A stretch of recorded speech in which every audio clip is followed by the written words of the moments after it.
Howdy folks, it's Mama B. Today we're going to continue with our crochet along. Now you see I have done this pattern all the way down to here, and I've done it a little looser through here. I also changed the red. I don't know if you can see that. It's pretty close to the same color, so I'm going with it. And I'm going to change it to this color now. And we're going to start with finding my ending part, which is right here. What I'm going to do is I'm going to continue by going into, I did these stitches looser so that I can get into them easier. These earlier ones, they'd be kind of hard to get into because I like them nice and tight, but these last ones, I want to extend this so that it has more flare at the bottom of the skirt. And see right now, there's not a lot of flare. It's fairly straight. So I want to extend it so there's more flare for the bottom part. And so I'm going to do another design like the first row, like that. And so I'm going to install that one in there, and I'm going to, in order to do it, I am going to want to go through both, or through each stitch. So, chain 3, and then I'm just going to do a double crochet in each chain all the way around. Now at the same time I'm going to be working in my ends. So you see I have 2 ends here. And I'm going to be working those in while I'm crocheting. That way I don't have to tie them in later, which is always a nice idea. And then when I get to the end of this double crochet, I will pick up from there. So just remember, if you want to increase and the stitch that you've chosen isn't increasing it enough for you, just put in a row of double crochet. You can double up on your double crochet, which is what I will do in some of my rows. You don't want a big, huge increase, so probably every 10, 15, 20, I hate to count, so can't tell you exactly how many, but roughly probably every 20 crochet, I will throw in a double in the stitch. Then I've got to figure out what stitch I want to continue with, because I don't want to do this one again, mostly because I've done it a lot and I'm getting tired of it. So now I want to change it up. The nice thing about crochet, it's kind of like Jell-O. You can mix it with any flavor and it will go well. So I can change up my yarn and put any other stitch I want in there and it will go well, as long as it's not increasing or decreasing more than what you want. That is a thing you want to be careful of. See how that's going to start fading and changing colors? It's going to be really cool. And they're good woodsy natural colors, so they will look really good with this olive green skirt, and I'm really excited about it. Now you can pick whatever colors you want to use. You don't have to use the cream. And if you don't know what colors to put together, I'm going to give you a little word of advice that I've learned from, I don't even remember where, it was so long ago. So if you don't know what colors to use, look around at nature. You might see a flower that has 2 or 3 colors in it that are in the area of colors that you want to put together. You might see a leaf. Oh, during the fall, leaves are so awesome at showing you color schemes. You can go to the paint store. They might get it right. You could even probably go to your local yarn shop and they could probably say, oh, these colors go well together. You might even go in and trust your own eye. But I'm going to tell you, you will never get a better color scheme than the ones from nature. You can look around and see that white picket fence with the little green grass around it and the path of dark brown dirt. That is a good color scheme. You might see clouds in the sky and see the whites with the light blues and the grays. That is a good color scheme. The other thing that I've noticed is usually good color schemes come in odd numbers. So you could use 3 and that's usually the right amount. Or you could use 5 and that's for a busy work of art, but it will still look good if they're in the right color scheme. Or, you know, something like that.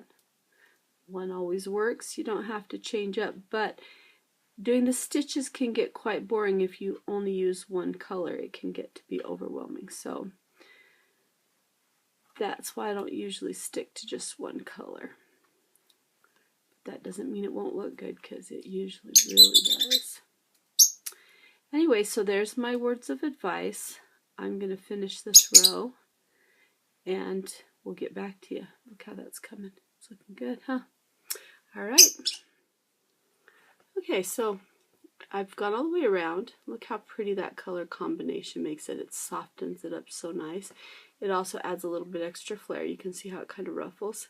So what I'm going to do next is I'm going to do a double crochet, and I'm going to skip the first 2 stitches, and I'm going to go into that same, it's the 3rd stitch, and I'm going to do that 4 times.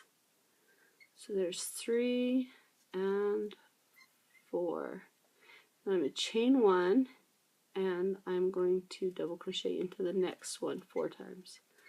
1, 2, 3, and 4. And then I'm going to skip 2 and single crochet into the 3rd. That will give me a little bit of a bump with a place where I can connect at the top. And I'm going to continue to do that. Double crochet, skip 2, and double crochet 4 times into the same stitch. That's 3 and 4. I'm going to chain 1, and I'm going to double crochet into the next stitch 4 times. It's 2, 3, and 4. And I'm going to single stitch into the next one. So it's going to look like that. So I'm going to just continue doing this with a double crochet 4 times into the 3rd stitch, chain 1, and double crochet 4 times into the next one. 3, 4. And skip 2 and single crochet. Now I'm going to go all the way around this, and you can see that makes kind of a nice little border, and you can actually do that as a border. I'm not going to, because I'm going to extend this. So I'll show you when I get all the rest of the way around. I'll show you what the next step is. Okay, so I'm made my way all the way around making these scallops. And it's looking pretty good. You can see how ruffled it is. Here I am. I just finished up my last scallop, and I'm going down to the single crochet stitch to finish it off. And I end up down here. My problem is I actually want to end up at the top of my next scallop. So in order to do that without making it look too sloppy, I'm just going to slip stitch all the way up to the top. This is really fine thread, so it's easy to lose it, but we're just going to slip stitch all the way up to the top there. And when we get to the top, that's right where I want to be. Then I'm going to continue by making scallops, and I'm going to do the rest of my yarn of this striated color in scallops. So I'm just going to show you how I do this. Starting the next row, you chain your 3. That's the first of your 4 double crochets. So I do 3 more, and that will begin the next row and that scallop. So there's 4. Oh, fine thread, easy to lose it. And chain 1. Then I'm going to do 4 more double crochets in that top little loop. Now that chain 1 is what we're crocheting into from the previous scallop. See, there's a chain 1, and we're going to crochet right into that little space that it gives us. So there is 3. The 4th one, and then I'm not going to chain or do anything else. I'm going to go right into a double crochet over into the top of the next scallop, and I'm going to do 4 more, and I'll just continue to make these scallops all the rest of the way around. When I get to the end, I will do my slip stitch if I have to get back up to the top of the next row, and I'll just keep going row after row until I finish with all my striated brown and cream colored yarns. And that is how I'm going to continue to do this skirt. This is what it's going to look like. When I come back, I'm going to lock into that row, and I'll show you that. But I'm just going to keep going on and on and on, around and around, and it will look like this. And we'll show you when we get there. So I finished my second row. This is what it's looking like. And to finish it off, you just go in and catch the 3rd stitch of that single crochet chain that you started with, and do a single crochet, and then again slip stitch up to the top so that you can start your next row.